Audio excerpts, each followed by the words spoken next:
Bom dia, queridos amigos e amigas, sejam muito bem-vindos ao nosso Evangelho Diário. Desejamos a todos um excelente domingo, que possamos hoje tecer o nosso dia com mais serenidade, com mais paz e com mais amor. Que o nosso divino amigo Jesus se faça presente no nosso coração, que Cristo nos abençoe nestes minutinhos que nós nos dedicamos aqui para nutrir o nosso espírito.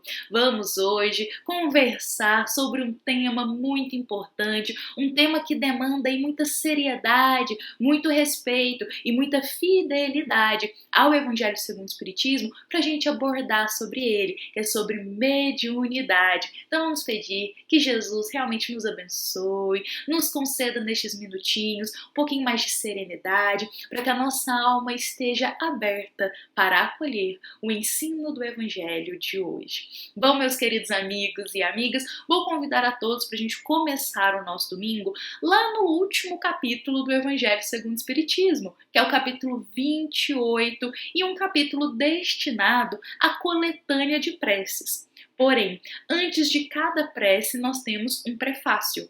E esse prefácio, ele nos explica um pouco mais sobre aquele tema que vai ser abordado na prece e também nos elucida, nos traz um entendimento e um conhecimento.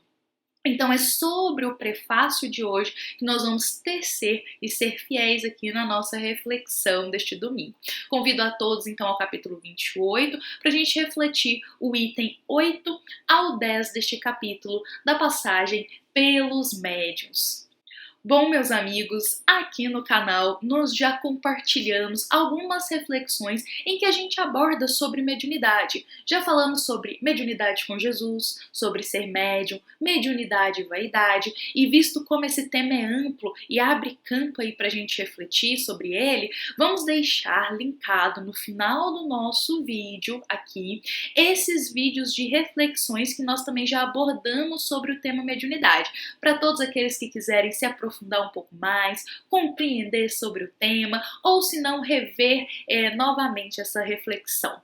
E bom, visando aqui o tema de hoje, a nossa passagem ela abre campo para a gente refletir sobre a mediunidade ao longo das épocas na Terra, o como que a mediunidade esteve presente aqui no nosso planeta, até mesmo antes do Cristo. Mas antes da gente adentrar aqui, que é o foco da nossa reflexão, é esse tema hoje, vamos compreender o que é ser médium, o que é mediunidade. E para a gente compreender isso, mais do que justo nós darmos voz a Allan Kardec, sobretudo no livro dos Médiuns, obra em que Kardec se destina ali em nos esclarecer profundamente sobre essa faculdade, sobre a mediunidade. Então vou mostrar aqui para nós, eu gosto sempre de mostrar os livros para todos que estão nos ouvindo e nos acompanhando, saberem também a fonte da onde nós estamos compartilhando as informações. É muito importante isso. Então aqui está, esse meu aqui é uma versão um pouquinho mais antiga, mas esse aqui é o Livro dos Médiuns de Allan Kardec, obra espetacular para nos explicar sobre a faculdade mediúnica. Então, lá no capítulo 14 do Livro dos Médiuns, vamos ver o que Kardec vai nos esclarecer. Vejamos. Toda pessoa que se sente num grau qualquer a influência dos espíritos é por isso mesmo médium. Esta faculdade é inerente ao homem e, por consequência, não é um privilégio exclusivo. Assim, há poucas pessoas nas quais não se encontram alguns rudimentos. Podemos, pois, dizer que todos, pouco mais ou menos, são médiuns. Olha que interessante e importante isso que Kardec nos explica aqui. Vejamos que ser médium não é ser privilegiado e não é ter uma faculdade exclusiva para si. Todos nós, ele coloca aqui, todos nós, pouco mais ou menos, somos médiuns, porque de alguma forma ou em algum grau, Kardec nos explica que todos nós recebemos uma influência dos espíritos. E pelo fato de recebermos essa influência dos espíritos, somos caracterizados como médiuns. Contudo, Vamos dar voz aqui para a gente entender um pouquinho mais por que nem todos são denominados ou são chamados de médiums na nossa sociedade. Como que isso se deu? E Kardec vai nos explicar o seguinte: todavia, na prática, esta qualificação de ser médium se aplica somente àqueles cujo a faculdade é claramente caracterizada e se traduz por efeitos patentes e por uma certa intensidade, o que então depende de um organismo mais ou menos sensitivo. Ou seja, acaba que na nossa sociedade a gente titula como médium, como ser médium, aquelas almas que têm essa faculdade de uma forma mais intensa, que ela de alguma forma ela já traduz por efeitos patentes. Olha o que Kardec coloca. Então, por isso que muitas vezes a gente, por mais que todos sejamos médiums, por receber a influência dos espíritos, Kardec coloca aqui que a gente acaba titulando como médium aqueles que têm essa faculdade de uma forma um pouco mais intensa, que já sobressai algum efeito sobre ela. E ele continua nos esclarecendo. Além disso, é de se notar que essa faculdade não se revela em todos da mesma maneira. Os médiuns têm geralmente uma aptidão especial para tal ou tal gênero de fenômenos, o que dá tantas variedades quantas espécies de manifestações. Então vejamos como são sábias as palavras de Allan Kardec neste trecho, nos elucidando que, olha, a mediunidade ela vai se manifestar de formas diferentes em cada pessoa. Por isso que existem variedades de intensidade, na forma que ela floresce, na forma que ela desenvolve, e também muitos tipos de mediunidade. Temos aí psicografia, clarividência, desdobramento, incorporação, orador, palestra, enfim. A gente vê tipos diferentes de mediunidade. E é de suma importância a gente compreender aqui que todas as mediunidades são extremamente importantes. Não existe uma mediunidade melhor que a outra. Isso não existe. Todas são importantes porque todas elas têm a sua parcela de cooperação com a obra divina. Porque vejamos bem, porque ser médium, ter a mediunidade, é a gente receber nas nossas mãos a oportunidade da gente cooperar com Deus. Porque a finalidade da mediunidade é a sua destinação à providência divina. É a sua destinação à cooperação com Deus. E isso é muito importante a gente refletir, a gente ter entendimento sobre isso, porque ser médium não é ter privilégio, não é ser exclusivo e muito menos para nos envaidecer. Mas é um convite para a gente trabalhar, servir, nos aprimorar e, sobretudo, fazer um bom uso dessa mediunidade. E isso é importante a gente colocar aqui, fazer bom uso da nossa mediunidade, ou seja, destinar ela ao fim providencial que ela tem.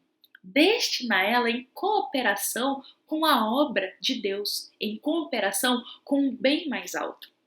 E aqui é indispensável a gente também refletir que ser médium não é sinônimo da gente estar sempre em ressonância ou com os bons espíritos ou com a espiritualidade mais alta. Vejamos que, por mais que a finalidade, a destinação da mediunidade seja o emprego dela com o fim da providência divina, a gente tem que sempre se atentar no exercício da mediunidade. Porque se nós almejamos realmente fazer bom uso da nossa mediunidade, destinar ela ao fim elevado que ela tem, nós temos que nos dedicar, temos que ter responsabilidade, temos que ter seriedade na hora do serviço, nós temos que procurar estudar sobre o tema, a gente tem que procurar nos reformar intimamente, porque fazer bom uso da mediunidade, gente, não é só o momento que a gente está ali servindo e exercendo a mediunidade, é a cada momento do nosso dia.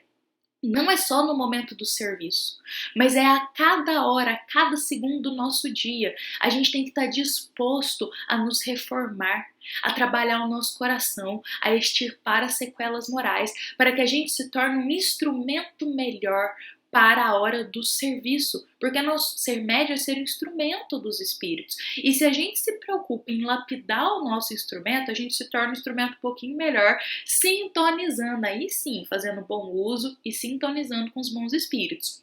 Contudo, se nós fazemos mau uso da nossa faculdade, dessa faculdade excelente que Deus coloca em nossas mãos, se nós fazemos mau uso dela, nós estaremos sintonizando com os espíritos zombeteiros, levianos, pseudo-sábios e malfazejos. Aí estaremos desviando o uso da mediunidade. E quanto a isso, eu queria até ler aqui para nós um trechinho do nosso evangelho que ele nos diz o seguinte, olha, a mediunidade, a sua missão é santa, porque tem por finalidade abrir os horizontes da vida eterna.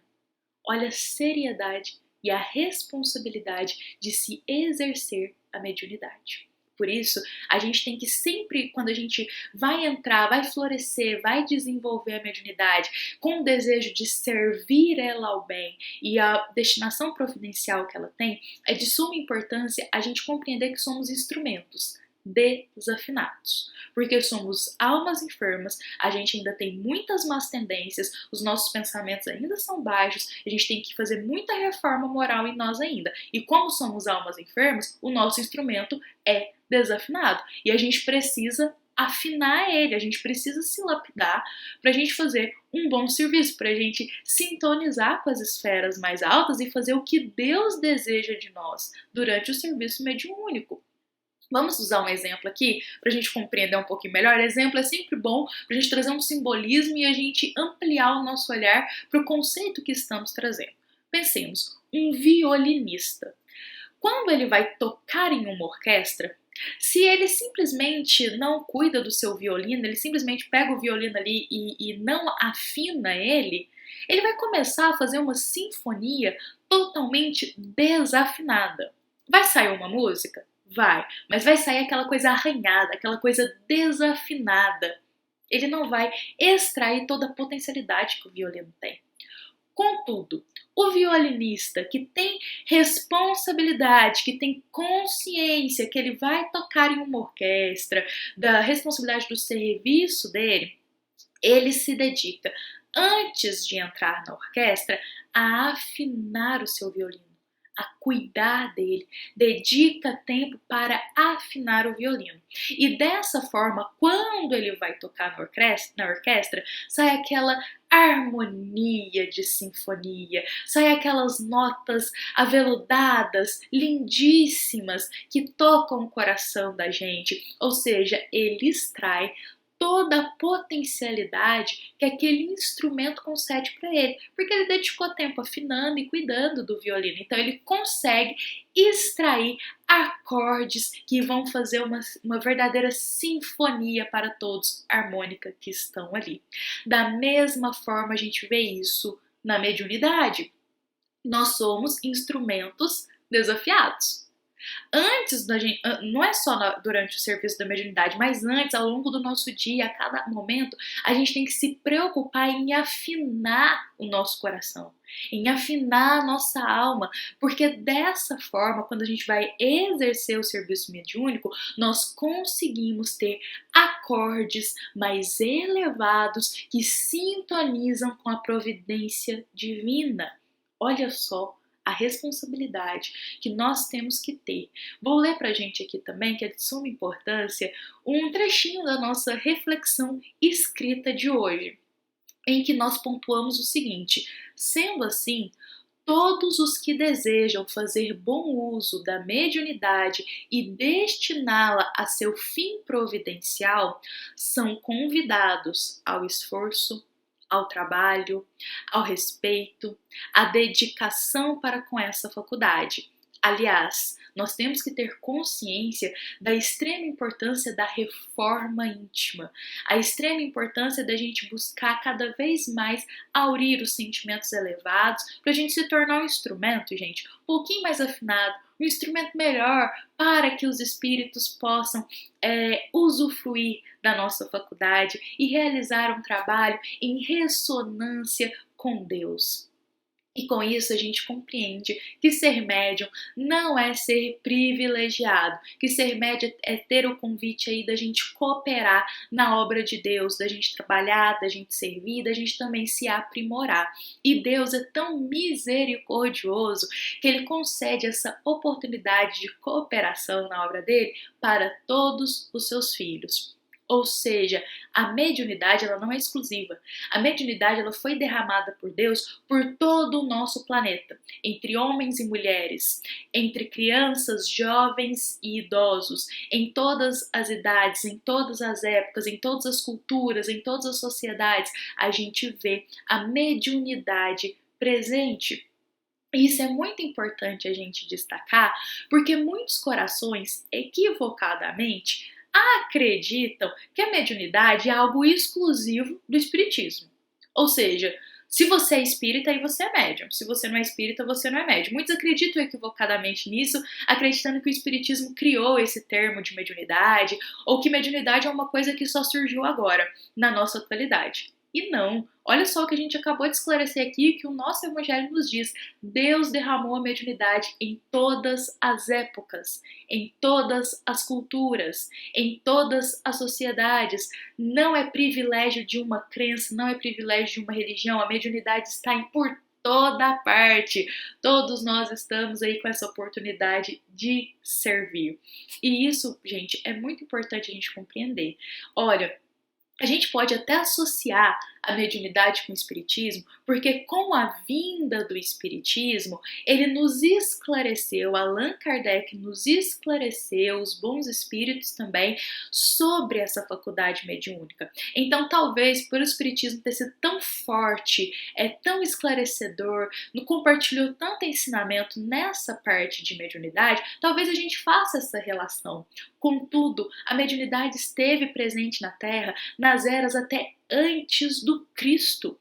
Ela esteve presente em todos os séculos, em todas as sociedades. E eu acho interessantíssimo a gente compartilhar isso aqui. E nesse momento eu queria esclarecer e mostrar para cada coração que está aqui como que a mediunidade se fez presente na Terra em todos os momentos e em todas as eras. E o quanto que isso, gente, é bonito. O quanto isso é belo, o quanto nos ajudou no progresso, o quanto auxiliou os nossos irmãos encarnados e desencarnados e o quanto ampliou o nosso olhar sobre a vida.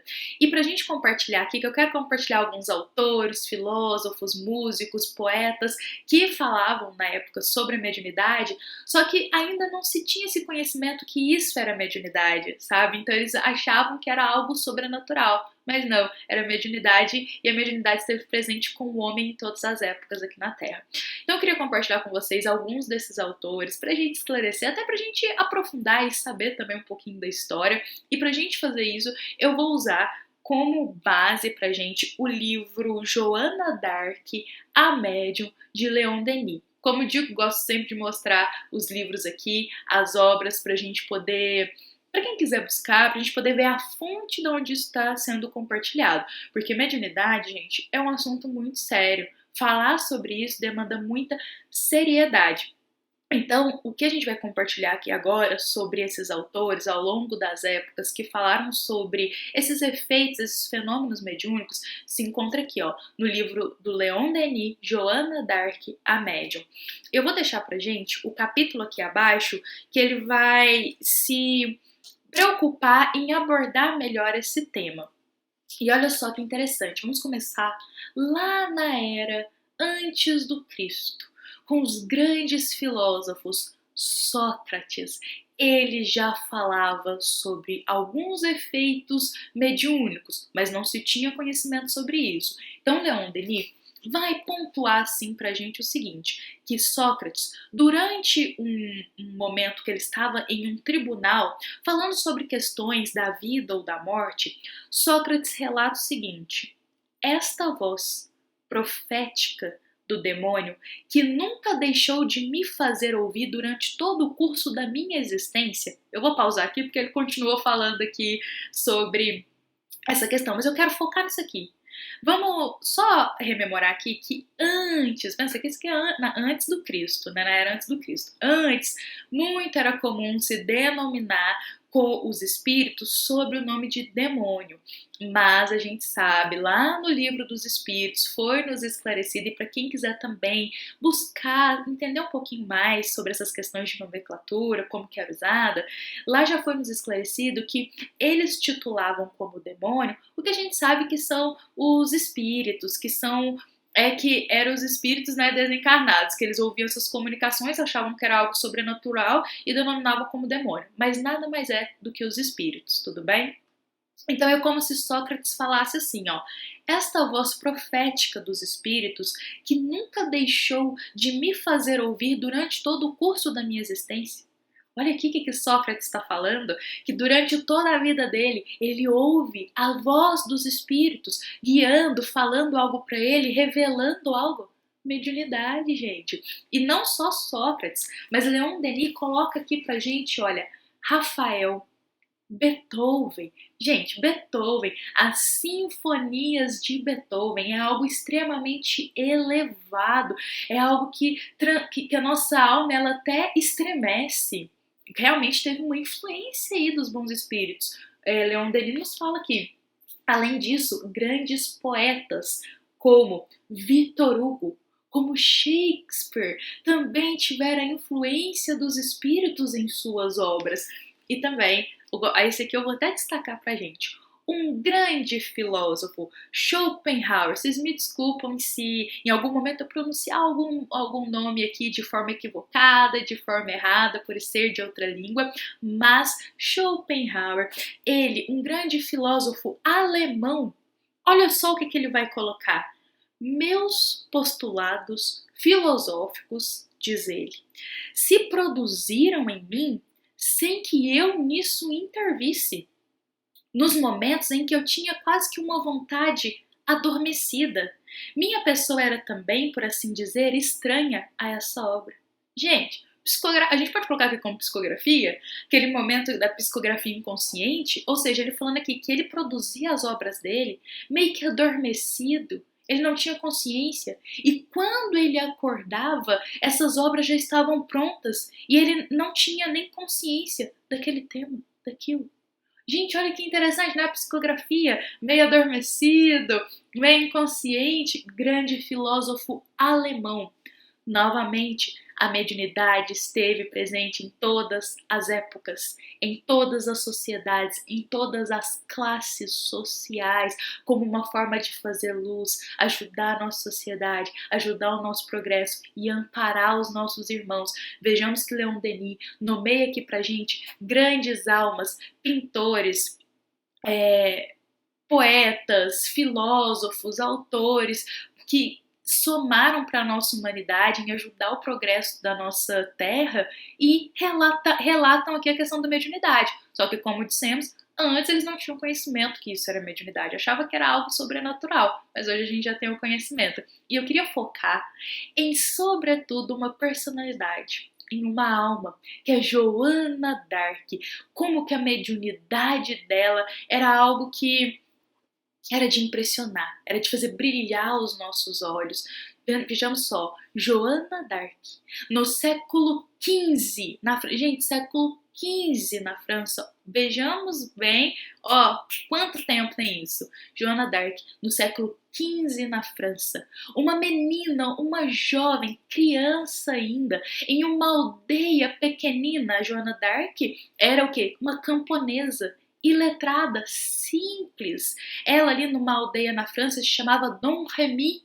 Ela simplesmente relata fatos de uma mediunidade totalmente ostensiva, de uma mediunidade lindíssima. E todo mundo ficava impressionado porque ninguém acreditava naquilo. Como que uma jovem iletrada de uma aldeia camponesa vem falar aqui que está tendo comunicações com o mundo espiritual?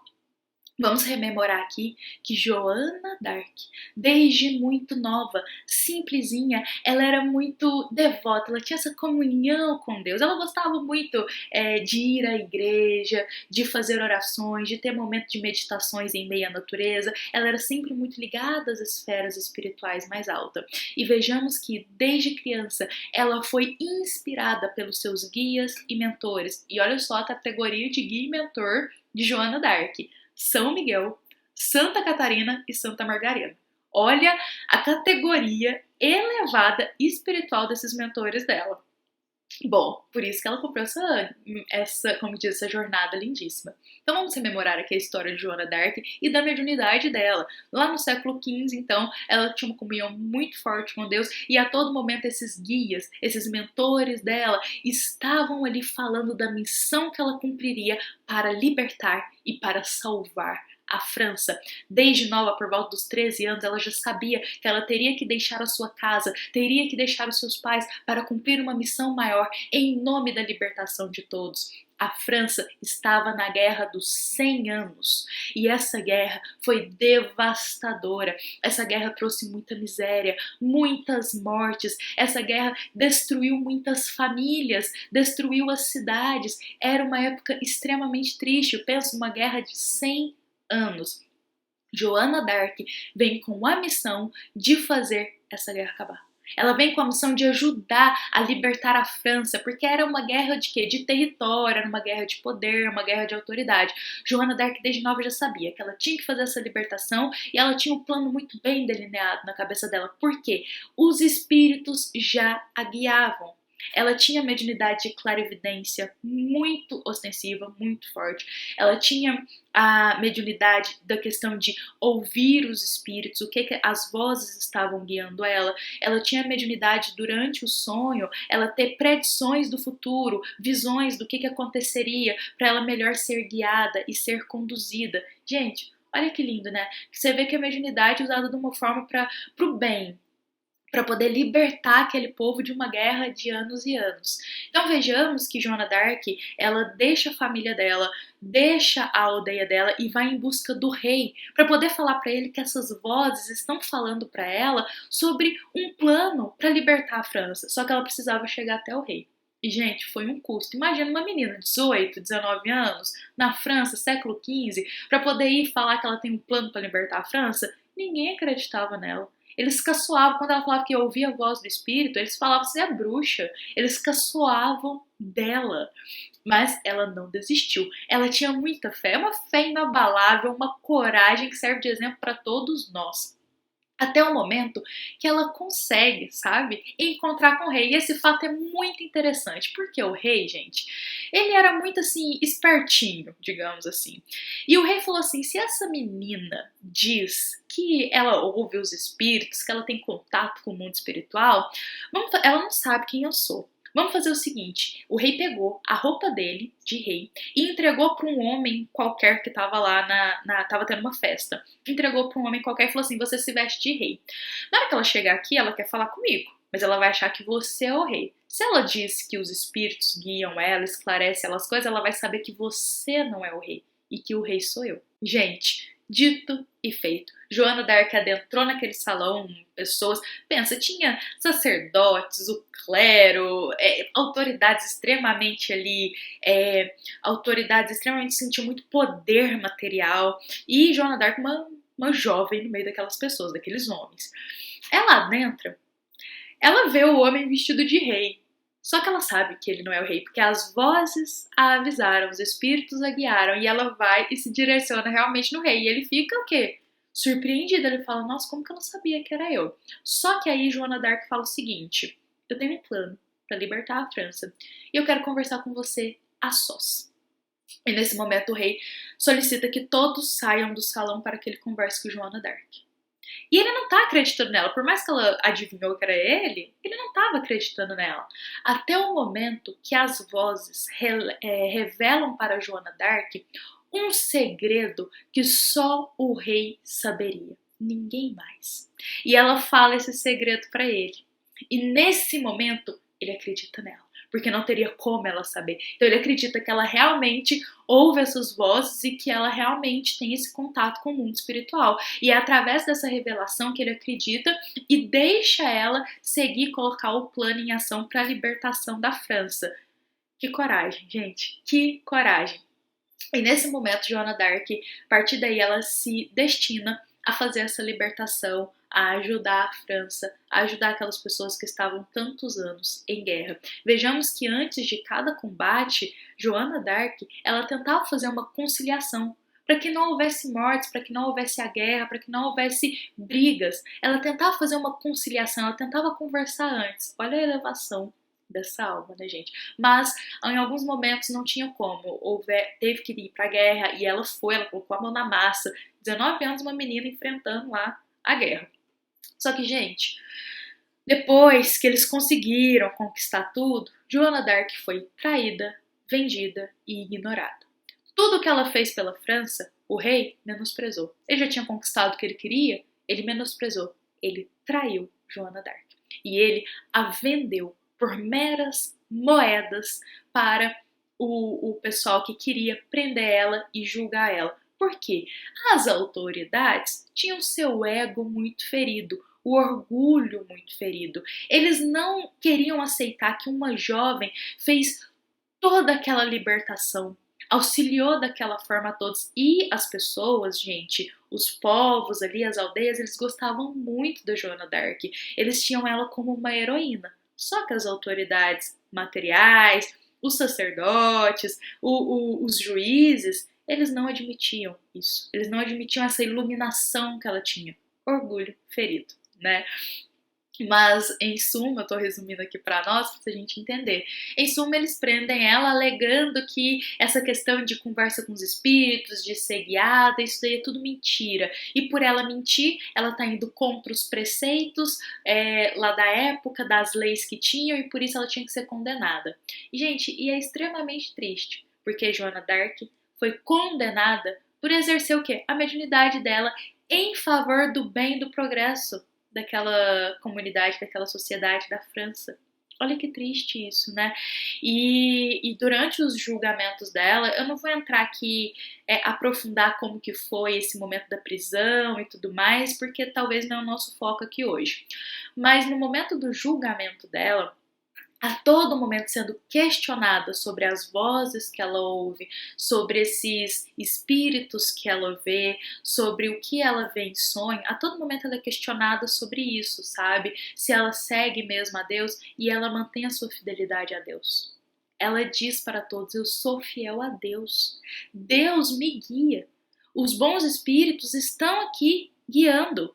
E os bons espíritos estão instruindo ela a todo momento para que ela falasse. E como ela era uma jovem iletrada, eles ficam assim pasmados com a autoridade moral que ela tem para poder falar ali. É claro, ela está sendo influenciada, a mediunidade dela sendo influenciada pelos bons espíritos, para ela conseguir ali debater mesmo, frente a frente, aqueles argumentos tristes, infelizes que eles estavam fazendo para com ela. Mas em suma, gente, ela a todo momento afirma ouvir as vozes, a todo momento ela afirma ter revelações em sonho, ou seja, a todo momento ela esclarece sobre a mediunidade dela e eles não acreditam e eles a condenam. Esse é um dos motivos que eles a condenam, dizendo que ela tinha ligação com o mundo sobrenatural e isso não é de Deus. Olha só como que era o pensamento fechadinho lá do século XV, dos homens daquela época. E infelizmente essa heroína, essa grande médium, ela foi queimada. Vejamos só. E quando ela vai pra fogueira, ela solicita, a única coisa que ela solicita, gente, ela não nega a Deus, ela não se revolta com Deus, porque os espíritos a todo momento avisam que ela vai ser libertada, só que o ser libertada dela é o espírito ser libertado através do momento que ela é queimada. Então ela sabe que ela vai pro martírio. Ela é avisada a todo momento sobre isso. E no momento que ela vai para a fogueira, ela solicita que, se possível, alguém fosse na igreja mais próxima e trouxesse ali o crucifixo para ela ter Jesus, porque ela queria se lembrar de Jesus a todo momento. Gente, uma menina de 18 anos, sendo fiel a Deus a todo momento, ouvindo os bons espíritos, jamais negando a missão dela, fazendo a vontade de Deus e não a dela. Colocando a vida dela em risco, fazendo tudo para salvar a França, sofrendo tudo o que ela sofreu, e ela mantém uma fidelidade, uma comunhão com Deus a todo momento. Ela destina a mediunidade dela ao amparo, à ajuda e à finalidade providencial, a uma finalidade mais alta que a mediunidade tem. Foi ajudar ela nessa missão dela, lindíssima, de ajudar o progresso. E mesmo assim, ela é queimada ali em praça pública. Engraçado que Leon Denis narra aqui que o espírito dela E depois já tinha se libertado, ela não sentiu tanta dor, ela não sentiu as chamas naquele momento. Claro que a espiritualidade estava ali esperando, aguardando ela naquele momento, e o mais lindo é que quando Joana d'Arc adentra no mundo espiritual, ela é recebida por muitos espíritos que estão ali para poder aplaudir literalmente a missão lindíssima que ela cumpriu do início ao fim em fidelidade com Deus. Ela não negou a mediunidade dela para deixar para ser solta. Ela seguiu firme, ela foi fiel a todo momento à missão dela. E isso é muito lindo. E aí é que narra que ela recebe até o mérito de ter um serviço mais elevado lá no plano espiritual. Mas vamos encerrar a história aqui, porque esse também talvez não é tanto o nosso foco. Mas eu quis compartilhar, hoje é domingo, a nossa reflexão foi um pouquinho mais longa. Domingo, às vezes, a gente tem um tempinho a mais, então vale a pena a gente compartilhar um pouquinho mais desse tema, que é um tema precioso pra gente. Então eu quis compartilhar aqui com vocês, da melhor forma, espero ter passado esse ensino aqui, da gente ver as grandes almas a todo momento na nossa sociedade que exercer a mediunidade com um fim mais alto, com um fim voltado a Deus. E pra gente ver que isso, mediunidade não é uma coisa da atualidade, mediunidade não é uma coisa só do espiritismo. Mediunidade, como Allan Kardec nos diz, é uma faculdade inerente ao homem. Não é exclusiva, não é de privilegiados. Todos nós estamos sujeitos à mediunidade, todos nós recebemos essa luz na nossa mão e em todas as épocas na nossa terra. E isso é um fato inegável, que a história e os relatos nos mostram. Bom, meus queridos amigos e amigas, que possamos levar essa inspiração dessas grandes almas que exerceram a mediunidade lindamente, fizeram um bom uso da mediunidade, o bom uso. Isso é um grande exemplo para todos nós. Fora isso, gente, eu trouxe aqui fatos e história de almas assim de séculos muito igual século XV, Beethoven, Sócrates antes do Cristo, que às vezes a gente não se atenta tanto, mas é claro que a gente tem aí outros grandes médiuns como Chico Xavier, que está mais próximo aqui da nossa atualidade, que é um grande exemplo para todos nós, Eurípides Barçanufo. Então a gente tem aí muitos, mas hoje o nosso foco vai trazer lá na história, lá atrás, para a gente ver que em todas as eras a mediunidade esteve presente. Bom, meus queridos amigos e amigas, eu espero aqui ter passado da melhor forma esse ensino hoje, que possamos exercer a mediunidade com respeito, com seriedade, com compromisso, fazer bom uso dela e, sobretudo, destinar ela ao fim providencial que ela tem. Vamos ter consciência da responsabilidade que temos em nossas mãos. Bom, meus queridos amigos e amigas, essa foi uma mensagem do Centro Espírita Luiz Gonzaga de Luminárias a todos os corações que nos ouvem e que nos acompanham. Agradecemos imensamente a paciência de hoje terem nos ouvido um pouquinho mais, de hoje a nossa reflexão ter sido mais longa um pouquinho, mas essa reflexão foi especial. Esse tema, ele é de suma importância para a gente ser esclarecidos. Bom, fiquem em paz.